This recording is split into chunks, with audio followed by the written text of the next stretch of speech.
Om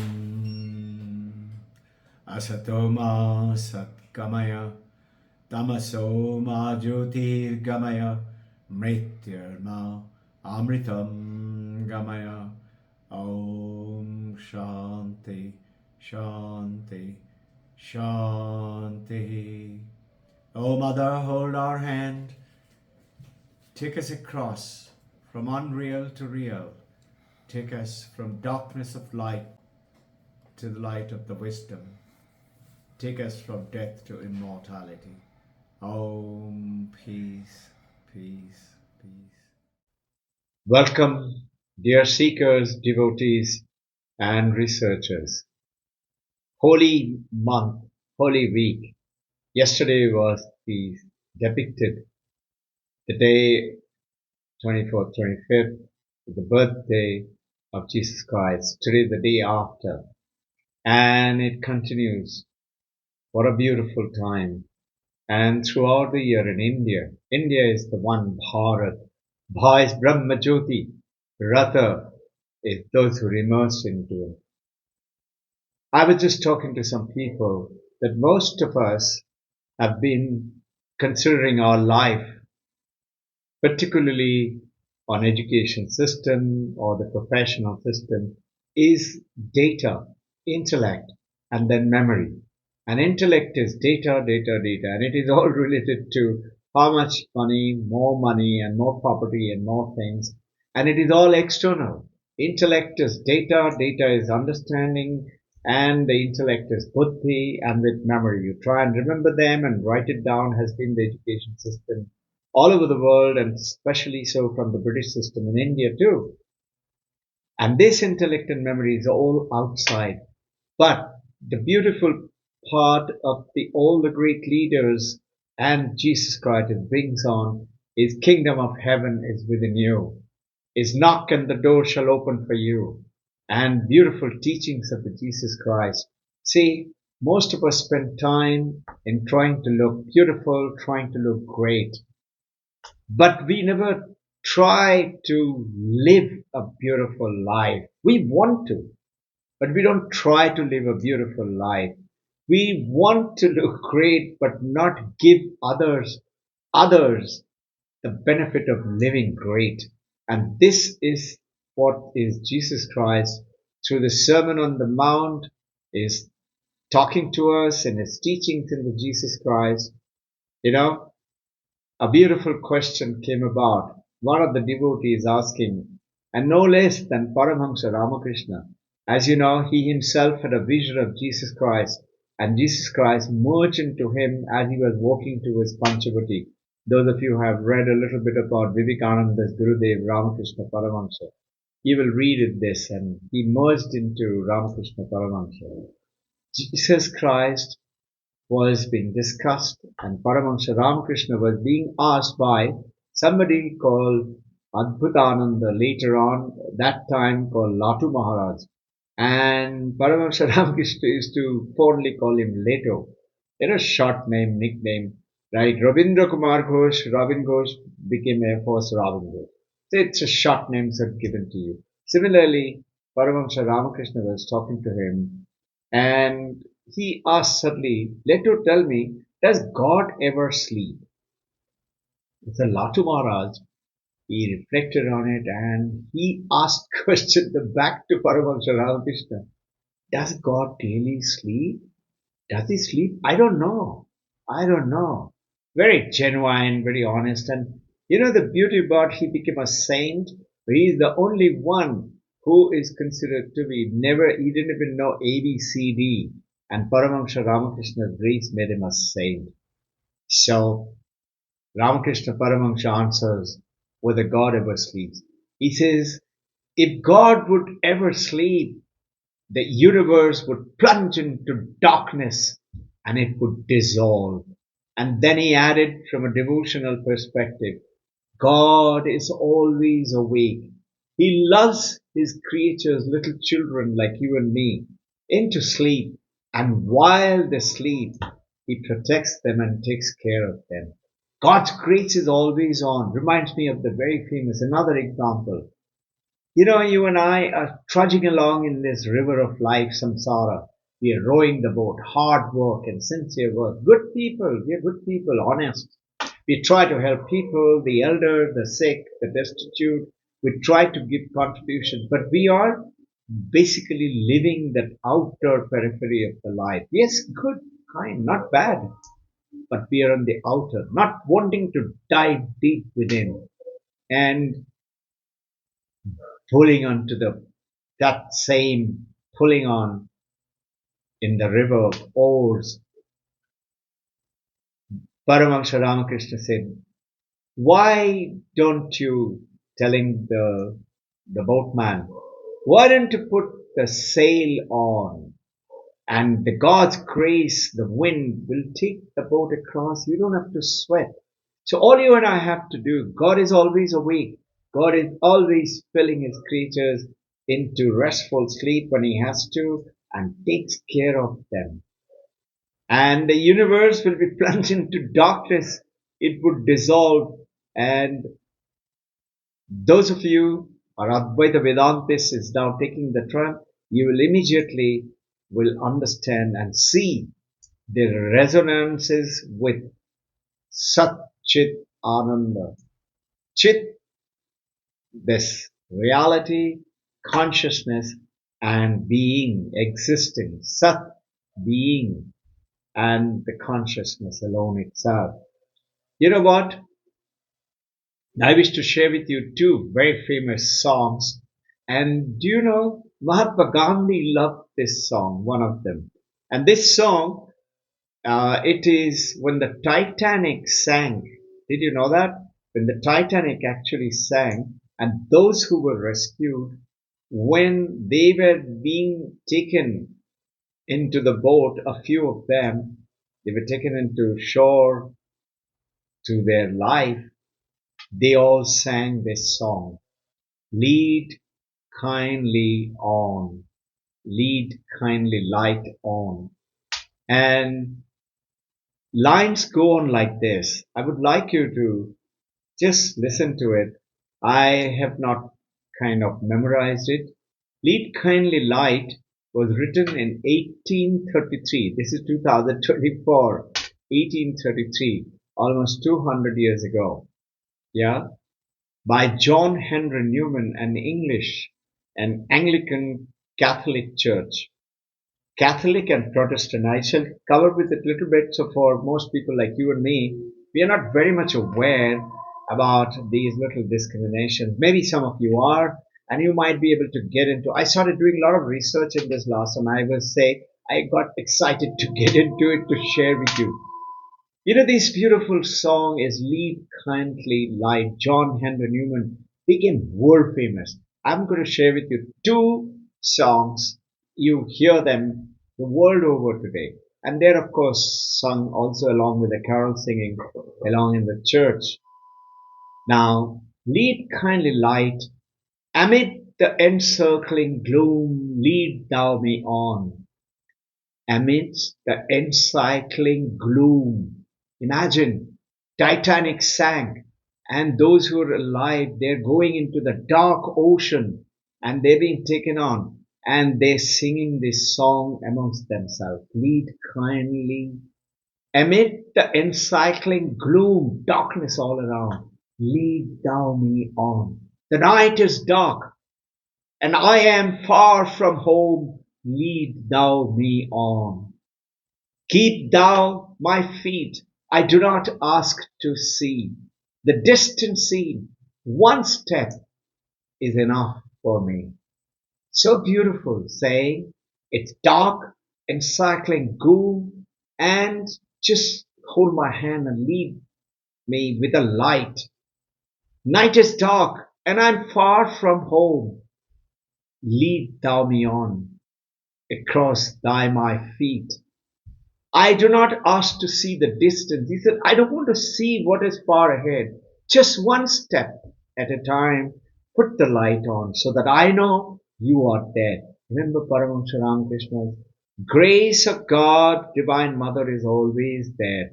Always there. We tend to leave, forget about it.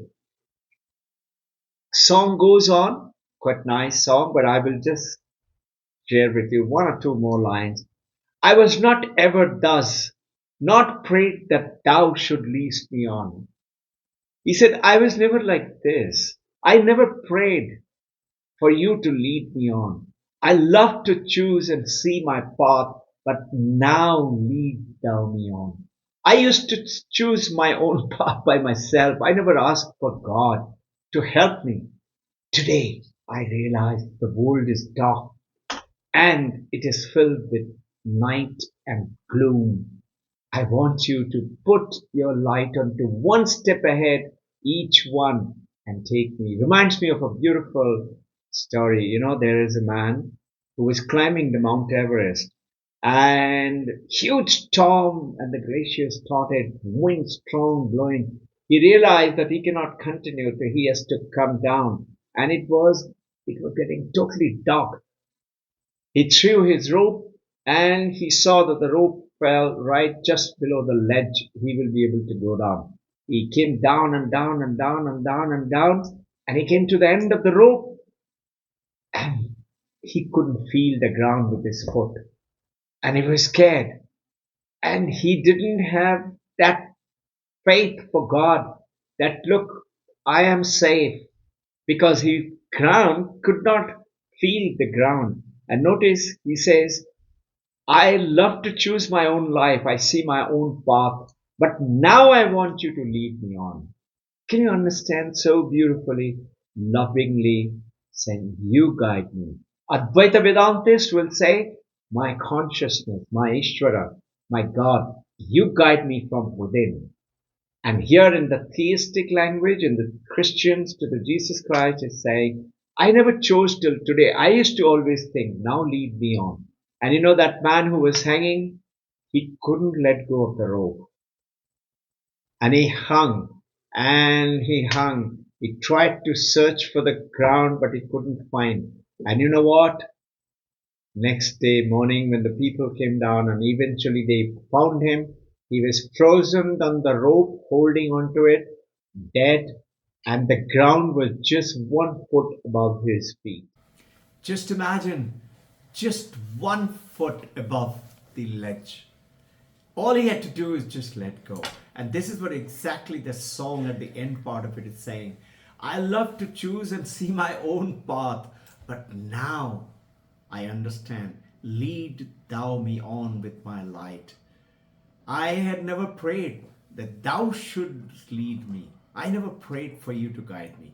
But now imagine, after the experience, the sinking of the ship, they realized that we need the darkness in the gloom. I would like you to share this next song is Abide with Me. The beautiful words, and that's why I thought I will write it down and share with you. It is by a Scottish Anglican priest, Henry F. Light, 1793. That's about 18th century to 1847, somewhere around 1850. And if you recollect, the earlier one was 1833, about the same time. One is 1833, one is 1847. So about the similar time.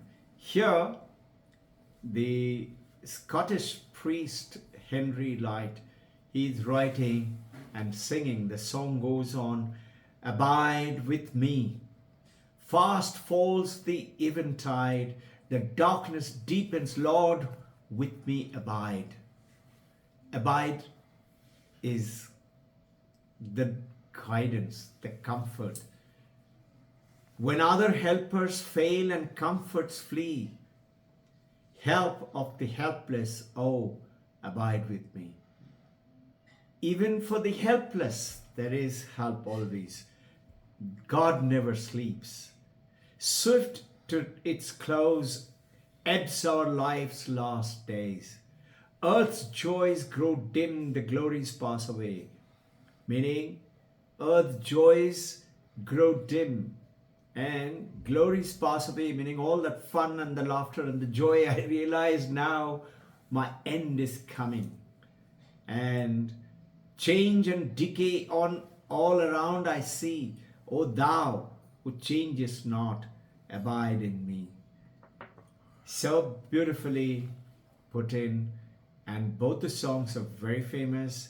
And it is in the theistic language, is asking God, please help me, guide me, show me your light, and just one step at a time is good enough. Something which intrigued me the other day as I was talking, we had gone to visit the church on the 24th night, and it was a Catholic church. And as I was coming out, we saw the church with the Jesuses. I never knew about it, I never noticed it. You have seen it, I have seen it, but I never noticed this. And Sharda Ma'am pointed out that, you see, here we got Jesus Christ with the cross.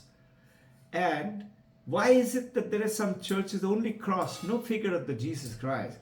I said, really? I never noticed it. And I noticed it. I went back again. Yes, Jesus Christ naturally there with the cross. I never noticed that the other churches are only with the cross, without Jesus Christ. So we started to do a little research, and I wanted to share with you. There are Catholics and there are Protestants. All of you are aware of it. The cross in Protestantism and the Catholicism are huge difference in understanding in the Catholics and the Protestant. In the cross, in the Catholics, the crucifixion of the Jesus Christ, and in which, as if the Catholics believe Jesus Christ redeemed benefits of his passion and death. And this is the tradition, Catholic tradition emphasizes to the sacrifice of Jesus Christ and his suffering on the cross. So they're praying what? Jesus Christ and the cross and his sacrifice. And that's why he's kept and utilized for powerful reminder of Christ's love and price he paid for the redemption of the human beings, for helping and removing their sin. And it is a kind of a principles of Christianity's love and used for meditation among the Catholic followers of the religion of the Jesus Christ with the cross, for meditation, for understanding that Jesus is love and the sufferings in the cross, and feel that pain. This is how the Catholics proceed. And the Protestants, on the other hand, generally prefer the empty cross. So if you see a church with an empty cross, it is of the Protestant. If you see no Christ on the cross, it is of the Protestants. Honestly, this was my discovery just 2 days ago. So focusing on the resurrection of the Jesus Christ, as you know, he resurrected himself on the Easter Sunday and walked again. And thereafter, through Jerusalem, he came down all the way through Israel to all the way to India, through Pakistan, Lahore, in which Mother Mary had walked with him. And I have huge collection of the books it shares with all the great priests and the scientists that the researchers have written on this. And also Paramahansa Yogananda, who has written the resurrection of Jesus Christ. So beautiful. There are 2 volumes books. They are with me. You can find it in the internet. And this resurrection is done on the Sunday, when this evolution of the cross, the depiction. So the empty cross in the Protestant symbolizes the belief that Jesus is no longer on the cross and he has risen. He has resurrected himself. He is alive and he is with you, within you and me. And the emphasis on the resurrection reflects that the Protestant believe that the Jesus has completed his work and promise of the eternal life through faith. The Protestants believe, and there are Catholic. In the Protestant also you have many like Methodist and things like that. So the evolution of the cross and its depiction evolved over time in both traditions and demonstrating how religious symbolisms can change. Did you know something? That even the famous Hindu swastika in India that you find, did you know that the Christians even somehow so commonly form, there's one is called Tau cross, T-A-U, Tau cross, and the other one is called swastika. I didn't know, and I started to do this research. So Jesus Christ and Tau and cross, and we shall cover on the Sermon on the Mount, the book of Matthew. Jesus Christ, his taking his disciples, chosen few, 12 of them, to the mount and giving them the sermon. We shared a bit of this sermon. We shall cover a few more on the coming Sunday. And lead thou through that light, lead me on. Jai Guru.